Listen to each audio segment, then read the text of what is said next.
Ayan mga idol, magsiset tayo ngayon ng LVD para sa ating inverter para hindi laging nadidrain yung ating battery, kasi nadidrain siya hanggang sa 9 or 10 volts. So ito yung output mga idol, ito yung input, ito yung kanyang negative tsaka yung positive. So ito yung red, yung positive natin mga idol. Dito natin sa may negative, positive, may mga marka na yan mga idol.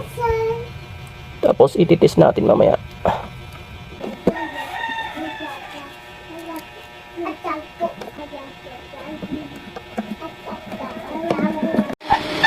So ito na mga idol, yung ating LVD, low voltage disconnect. Pupunta siya dito sa may ating inverter.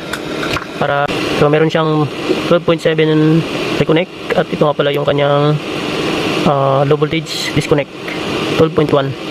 So kapag na-reach niya yung 12.1, mamamatay na yung ating inverter. Hindi na tayo pwedeng gumamit ng inverter para hindi natin ma-drain yung battery.